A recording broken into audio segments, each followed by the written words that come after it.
Para todos los que hacemos gestión pública y para todos los que tenemos que comunicarnos entonces con los ciudadanos, nos es indispensable entender que la mayor parte de usuarios del Estado son ya los llamados millennials, es decir, aquellos jóvenes nativos digitales, aquellos jóvenes que ya nacieron existiendo la computadora. Durante mucho tiempo, pese a que la ciencia lo negaba, prácticamente hemos venido considerando a nuestro cerebro como una entidad inmóvil e inmodificable, única y para siempre. Tal vez razones religiosas, creacionistas, nos hayan llevado a eso, a pesar de que la evolución de las especies de Darwin nos podría decir lo contrario. Sin embargo, tendemos a pensar que el hombre fue creado una vez y para siempre, y permaneció siempre igual.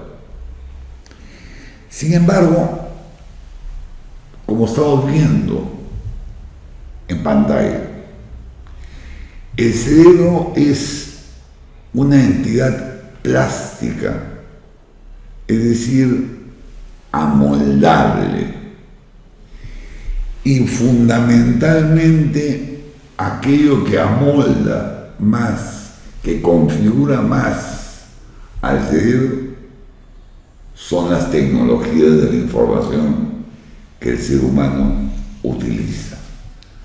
Es decir, la palabra hablada que configura el sistema cultural de la oralidad configuró un determinado tipo de cerebro.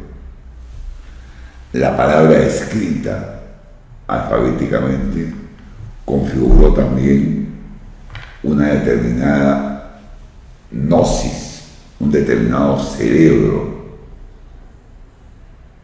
y obviamente una determinada organización social.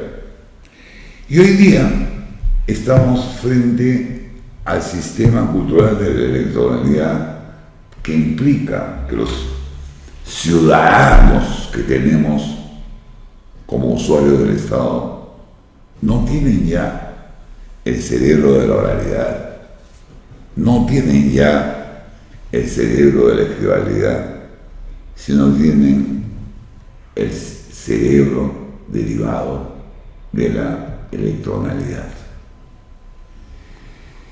Es decir, el software de un individuo adscrito a la electronalidad es diferente al software de una persona adscrita a la escribalidad. Lo hemos dicho. Software significa hablar de modo de producir sentido, hablar de vectores de producción de sentido, hablar de matrices de producción de sentido. Y el software electronal es diferente al software escribal. Allí donde la escribalidad nos hablaba del ello objetivado, la electronalidad nos habla del ello subjetivado. Allí donde la escribalidad privilegiaba la metáfora, la electronalidad privilegia la metonimia. Y allí donde la escribalidad privilegiaba la subordinación, la electronalidad hoy privilegia la yuxtaposición. Eso es lo que tratamos en el libro Nómades Electronales, que ojalá tengan ustedes oportunidad de conseguir y de leer.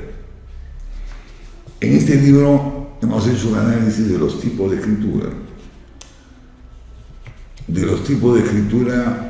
particularmente de los ya nativos digitales, contrastando esta escritura con aquellas escrituras escribales.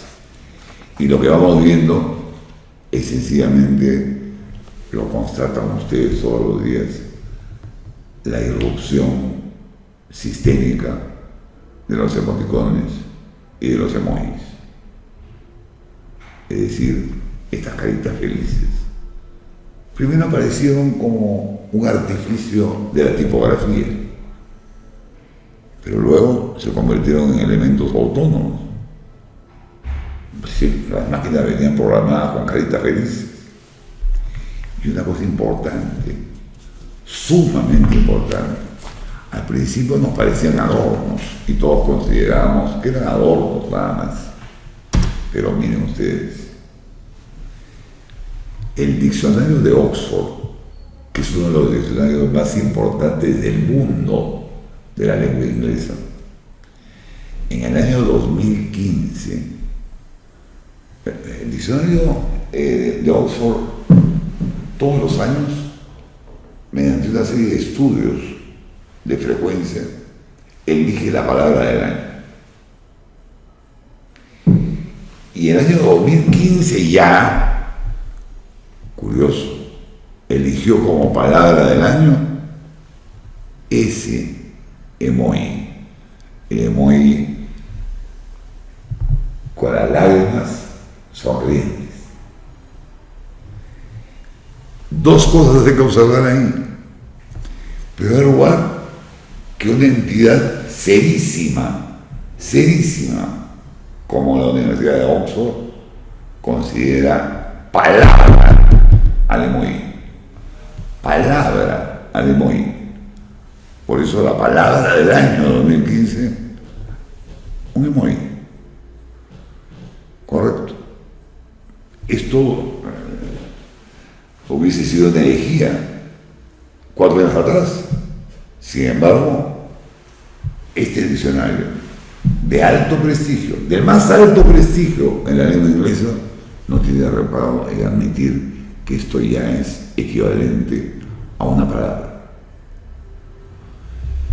Y lo segundo es, para no dudarlo, que haber escogido este emoji ha sido una dura tarea, pues han tenido que escoger este emoji entre muchísimos otros que son sumamente usados, mucho más que muchas palabras, ¿no? Ustedes que me están viendo en este instante recordarán pues ese bonito que se tapa los ojos, es un emoji sumamente utilizado. En fin, hay una serie de emojis que utilizamos a cada instante y que hoy ya son técnicamente llamados palabras. Esto es importante porque subraya lo que decíamos hace un instante. El software electoral ha cambiado y decíamos, el primer cambio es ello subjetivado. Es evidente que un emoji no es un dato objetivo, sino es simplemente la expresión ya de un afecto, de un sentimiento, de un querer, de un desear.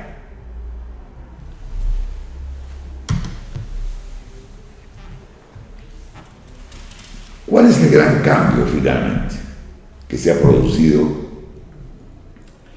como consecuencia de la plasticidad del cerebro y como consecuencia de la influencia de las tecnologías de la información sobre el software cerebral y sobre el hardware cerebral? Hace un rato no hablamos del hardware cerebral, pero solo lo mencionamos. Insisto, hardware cerebral significa hablar de cableado cerebral, significa hablar de operatividad cerebral, significa hablar de partes del cerebro que se activan o desactivan en función de las tecnologías de la información. Entonces, ¿cuál es, en definitiva, el gran cambio que ya se produjo. O sea, no es cuestión de se va a producir, tal vez se produzca. No. ¿Cuál es el gran cambio que ya se produjo en la historia de la humanidad con la aparición de los ciudadanos millennials, que son, además, recuerden, los prosumidores? No solamente son consumidores de signos ajenos, sino son productores de signos propios. El gran cambio que ha ocurrido es que hemos pasado del pensamiento lineal sucesivo, ¿está bien?, que el abstracto, pensamiento lineal, abstracto, sucesivo, A, B, C, H, D, 1, 2, 3, 4, 5, obviamente sucesividad, obviamente linealidad, ¿está claro? Hemos pasado de ese tipo de pensamiento lineal, abstracto, sucesivo, al pensamiento visual, abstracto y simultáneo. Hay algunas personas que todavía niegan que la imagen sea capaz de producir abstracción. Yo les pediría, y que solamente con las palabras y los números logramos la abstracción, yo les pediría un poquito más de cultura,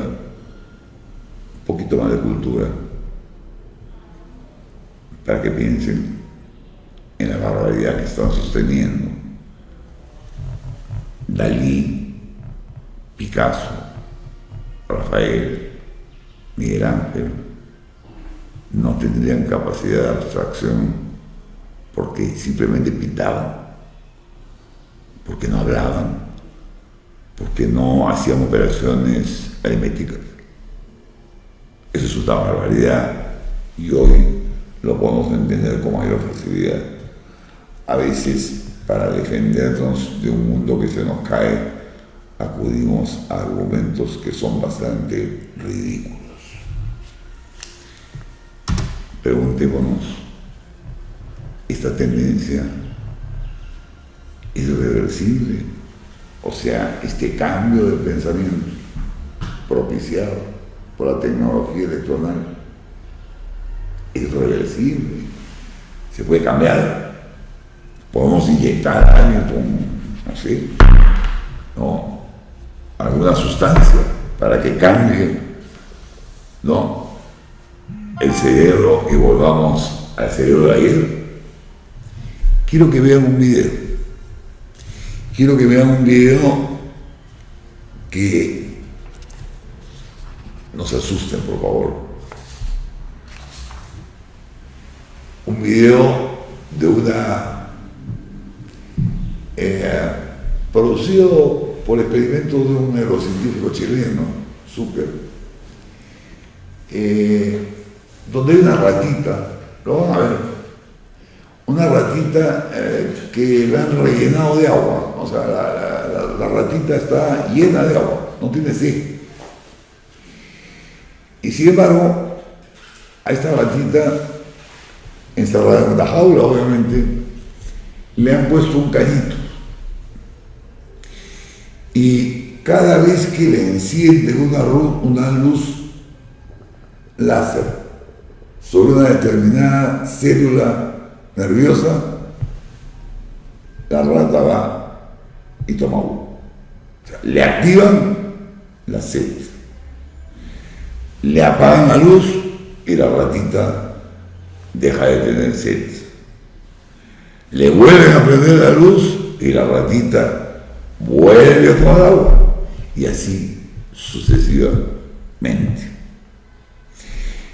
Terrible, terrible. Podemos conversar mucho porque aquí hay problemas éticos también que podríamos hablar y discutir más adelante, y creo que ustedes lo harán en su grupo de trabajo y lo harán muy bien. Pero esto es una realidad. Veamos el video y después conversamos.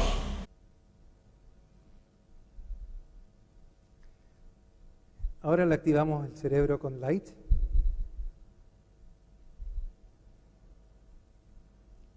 Y ahora apagamos la luz y pierde todo interés en seguir tomando agua. Y ahora en el siguiente frame, la misma historia, está ahí putzing around, sin ningún interés, prendemos la luz y va directamente. Quiero que notar que en este mismo centro cerebral también están las neuronas que suprimen el deseo a consumir agua. Son el yin y el yang. ¿Vieron el video? ¿Se asustaron? ¿Se preocuparon? Bueno, hay bastantes razones para preocuparse, ¿no?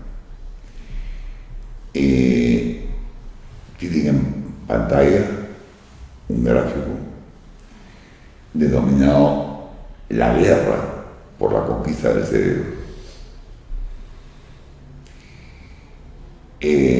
Una guerra emprendida, una guerra no declarada oficialmente, por supuesto, una guerra científica, emprendida por la Unión Europea, por China, por Estados Unidos, por Japón y por Rusia también. Lo que pasa es que Rusia no quiere dar datos. Lo interesante es que ven ahí varias cosas, ¿no? Más allá de los nombres del proyecto, tienen denominaciones diferentes del proyecto, pero el objetivo es uno solo. El objetivo es identificar para qué sirve cada célula cerebral. Correcto. ¿Para qué sirve cada célula cerebral? Y bueno, más allá del nombre, decíamos, del proyecto, interesa, por ejemplo, el periodo. La Unión Europea calcula que va a tener mapeado, ese es el término, el cerebro para el año 2023. La China calculaba que lo iba a tener para el año 2017. Sin embargo, los últimos 3 años, la China ha acelerado enormemente esta investigación que aún no ha dado a conocer por razones estratégicas. Estados Unidos decía que para el año 2025 iba a tener mapeado el cerebro, pero ya ustedes saben que los datos que se darán al respecto siempre son dudosos. Y finalmente Japón habla del año 2014, tiempo que ya pasó, tiempo que deberíamos ya contar con la publicación respectiva de los logros, y sin embargo no hay la tal publicación. Miren la cantidad que se está invirtiendo en el mapeo del cerebro: millones de dólares. Y esto es importante porque se está pensando en el ciudadano del mañana, no en el ciudadano de ayer, no en el ciudadano que tenía el cerebro del pensamiento lineal, sucesivo, abstracto, sino se está pensando ya en el individuo que tiene el pensamiento simultáneo, abstracto, visual y holístico.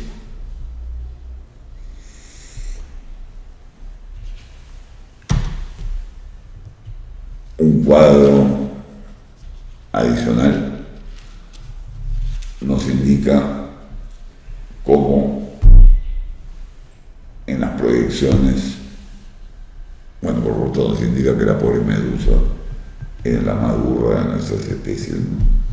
Porque la pobre con la justa tiene 800 neuronas. Digo la pobre, tener una ya es bastante, ¿no? Pero bueno, a lo que vamos es, este cuadro que nos dice es, en 15 años Estados Unidos tendrá todas las neuronas mapeadas. Y,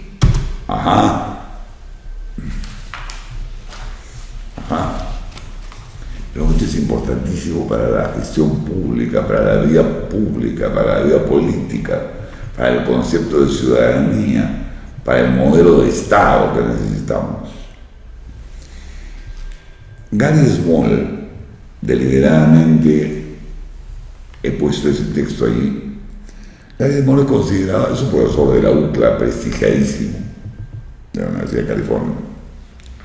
Es probablemente el neurocientífico más importante de los Estados Unidos. Y quiero leer con ustedes lo que él dice. Él dice, en un futuro no muy distante, es modesto, al señor Gary Small, no muy distante. Cuando un científico dice no muy distante, está diciendo bastante inmediato. Bueno, él dice, tendremos la capacidad de monitorear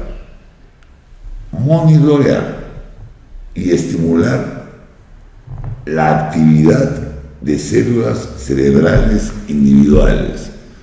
¿Recuerda la investigación anterior sobre el mapeo de las células individuales y su función? Relacionado con esta afirmación. En un futuro no muy distante, tenemos la capacidad de estimular la actividad de células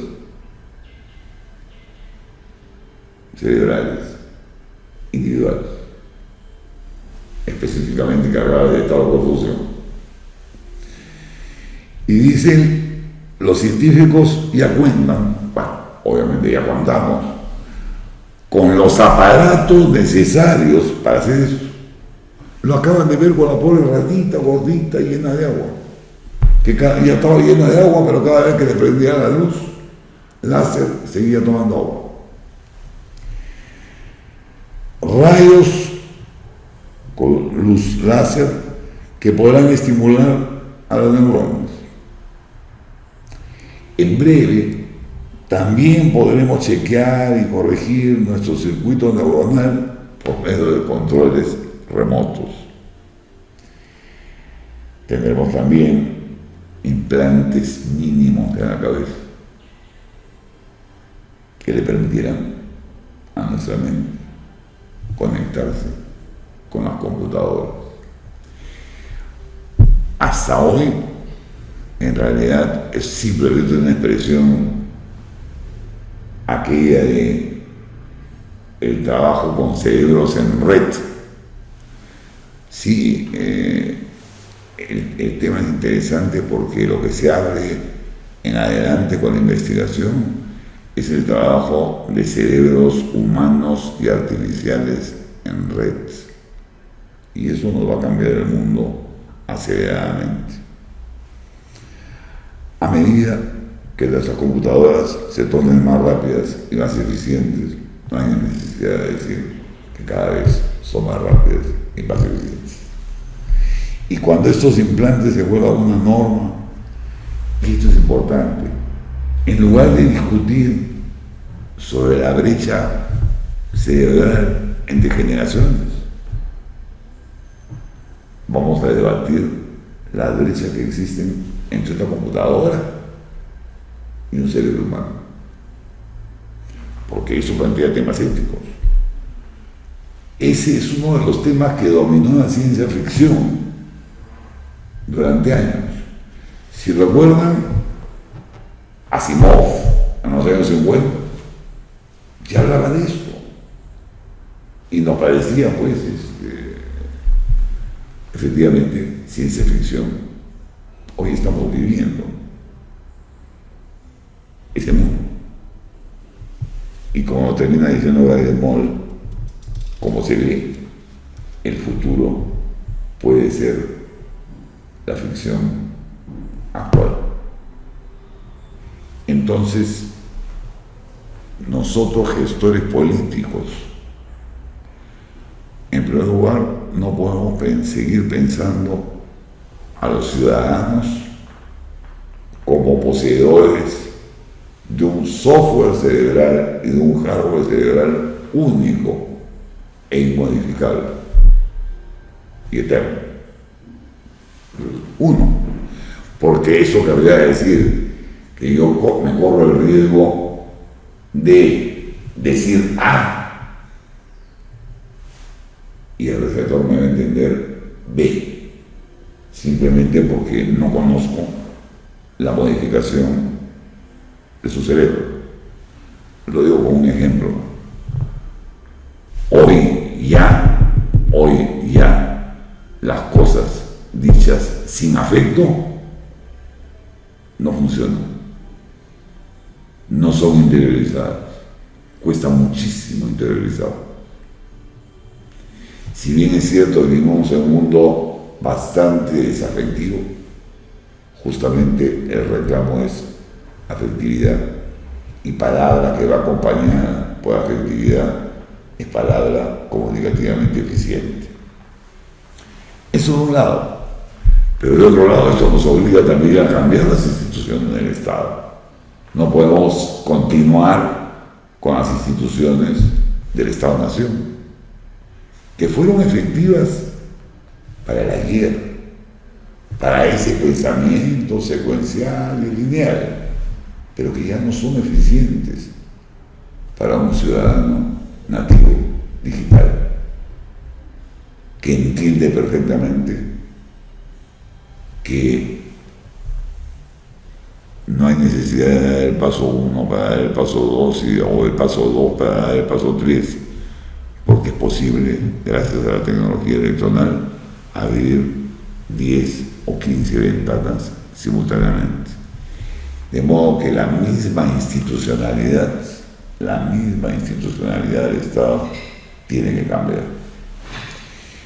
Con esto creo que terminamos una reflexión más que nos va a ayudar a entender todo el sentido del curso que estamos trabajando, que no solamente se agota en técnicas comunicativas, sino que con anterioridad está viendo los cambios culturales que se van presentando en el mundo, sin los cuales cualquier teoría de la comunicación va a fracasar. Si ignoramos esos cambios culturales, fracasaremos como comunicadores y como políticos. Gracias.